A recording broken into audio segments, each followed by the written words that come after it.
경각심을 갖고 이런 말씀에 경고를 받아서 누가복음 21장의 마무리 말씀처럼 스스로 조심해서 방탕과 술취함과 생활의 염려로 마음이 둔하여지고 뜻밖의 그날이 덫과 같이 나 자신에게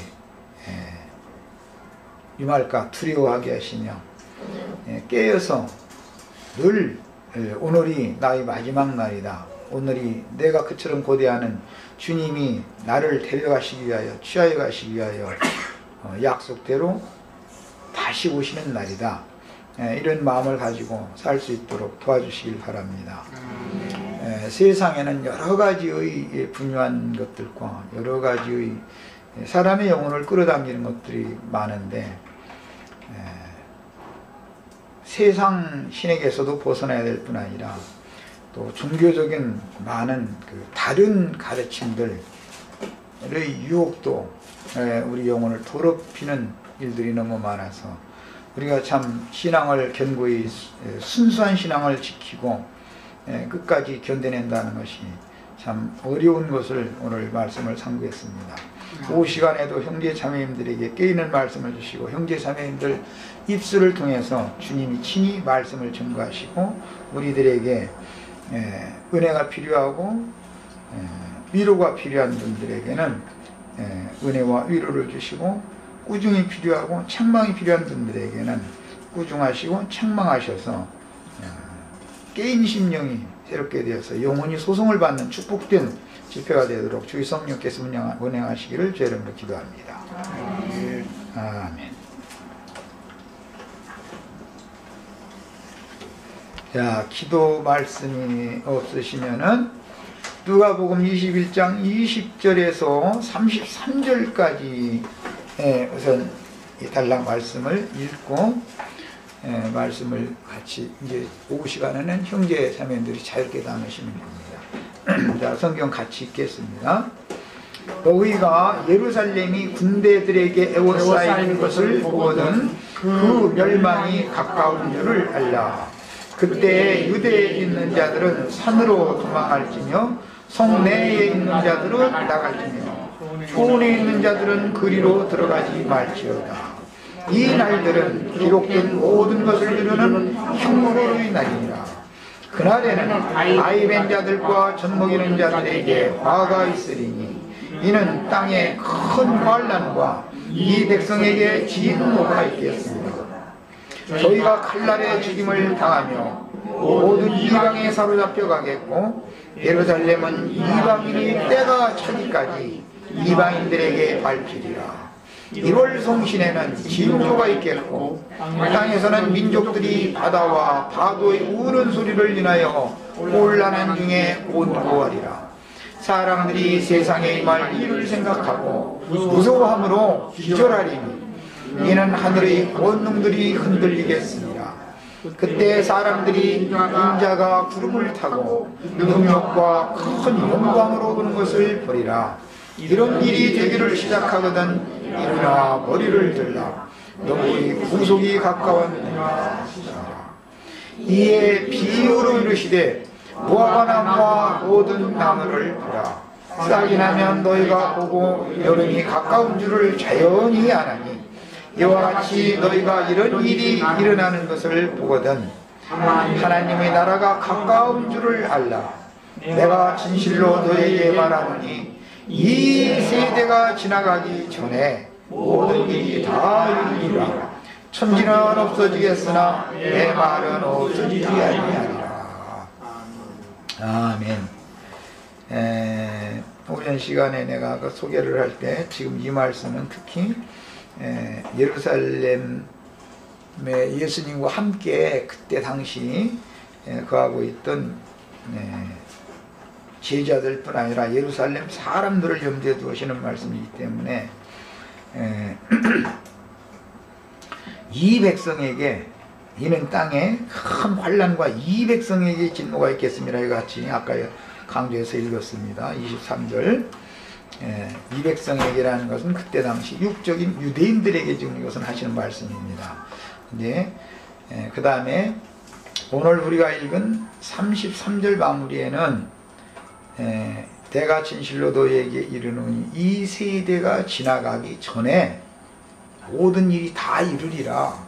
그랬으니까 그때 당시 그 세대의 사람들에게 예언하신 이 말씀은 그때 당시 세대가 지나가기 전에 이 말씀은 반드시 다 이루었다. 그럼 이제 그때 당시 이게 다 이루어진 주님의 예언이 오늘날 이제 온 지구상에 이것이 이제 또 이제 재현될 것이기 때문에 이것이 어떻게 재현될 것인가, 이걸 적용을 하실 줄 아시면 되겠습니다. 많은 사람들은 무화과나무 비유 뭐 이런 것은 아직 이루어지지 않았다 이러고 뭐 이제 별 얘기를 다 했었는데 그렇지 않습니다. 무화과나무의 비유까지가 그 세대, 그때 당시 세대가 지나가기 전에 다 이루어진 겁니다. 이런 것이 교회 시대에 이것이 이제 재현된다는, 교회 시대의 마지막에 재현된다는 것이죠. 그리고 천년왕국으로 들어가는 겁니다. 유대인들의 때가 끝나고 교회 시대가 개시될 때 이런 일이 있었던 것처럼 교회 시대가 끝나고 천년왕국 시대가 개시될 때 반드시 이런 일이 있다. 이제 이것을 깨달으셔야 되겠습니다. 자, 이제 지금부터 자유롭게 우리 형제 자매님들이 자유롭게 교통을 하시면 됩니다. 많이 참여하시기 바랍니다. 되도록이면. 자, 지금부터 시작합니다.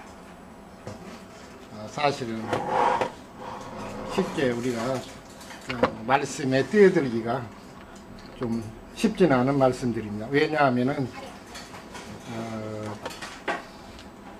주님이 예루살렘 성전을 나오실 때 이 돌 위에 돌이 하나도 남지 않았고 다 무너뜨려질 것이라고 이제 제자들에게 말씀하신 것에서부터 근거해서 이 말씀이 계속 세상 끝날의 심판에까지 이르는 말씀으로 지금 하셨는데, 이제 많은 것들을 이곳에서 말씀을 상고하시면서 가져가 보고 깨달아야 되겠지만은, 주님이 그러면 이제 제자들이 물어봤었죠. 그러면 그 돌 위에 돌 하나도 남지 않고 다 무너뜨릴 날이 올 건데 그럼 그때가 어디까지겠냐 궁금하죠. 우리도 주님 앞에서 말씀을 그렇게 받았다고 하면은 그러면 그것이 다 무너뜨리려고 했는데 저렇게 잘 좋은 곳으로 지어놨는데 그 돌 위에 돌 하나도 안 남지 않고 다 무너뜨릴 것이라고 그러니까 결국은 그 무너뜨리겠다는 것은 주님이 심판하시겠다는 말씀을 하시고자 하는 것이거든요. 그러니까 제자들이 깜짝 놀라서, 사실 여기서 놀랐다는 말씀을 하지 않았지만은 표현이 안 나왔지만은 당연히 제자들이 놀라죠 사실은.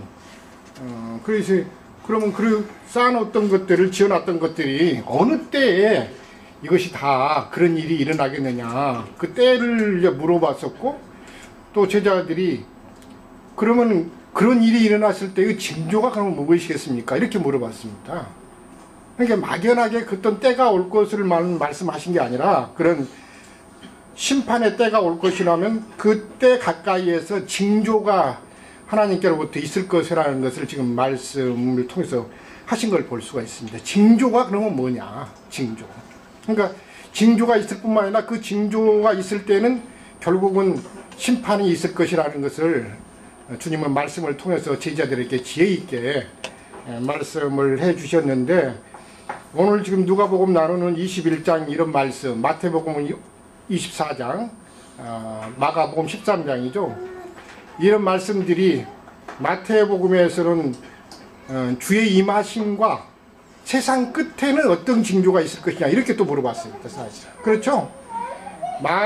누가복음에는 주의 임하심과 세상 끝날이라는 말씀은 안 하셨지만 그렇게 돌 위에 지어졌던 물질로 된 성전이 무너뜨려질 것이라는 말씀을 하실 때 그것이 하나님의 심판이 있을 것이라는 말씀을 돌려서 하신 것인데, 그런 심판이 어느 때에 있을 것이냐 그런데 마태복음에서는 주의 임하심과 연결시켰고 결국은 그것이 세상 끝에 심판하고 연결시켰던 말씀인 걸 볼 수가 있습니다.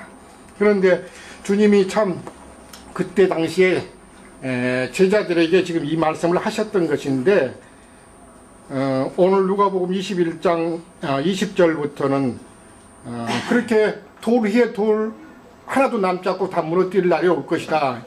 이것은 하나님이 보내신 심판이다. 왜 그러냐 하면은 주님이 구원자로 메시아로 왔지만은 그런 구원해 주시는 그런 말씀을 가지고 왔는데도 주님의 입으로 나오는 그런 말씀을 받지 않고 결국은 거절하는 그 사람들에게 주님께서는 육체로는 죽임당하시고 영으로 다시 살리심을 받은 다음에 또다시 그 제자들에게 진리의 성령이 임해가지고 제자들을 통해서 또다시 예루살렘과 유다에 있는 사람들에게 복음이 다시 전해졌던 걸 볼 수가 있습니다. 그랬었죠?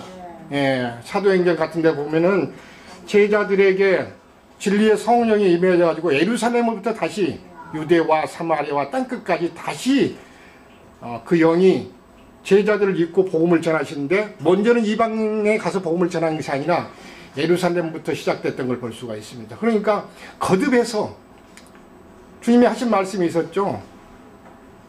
너희가 인자가 하는 전하는 말을 해방하고 거절했을지라도 다시 성령의 해방을 성령이 오시면은 그때는 그 성령을 거역하지 말고 받으라는 말씀들을 하셨던 걸 볼 수가 있는데 그렇게 해서 한 번 그들이 거역했던 것들을 주님이 심판하신 것이 아니고 또다시 기회를 주셔가지고 진리의 성령으로 오셔가지고 제자들을 통해서 먼저는 유대인들 예루살렘부터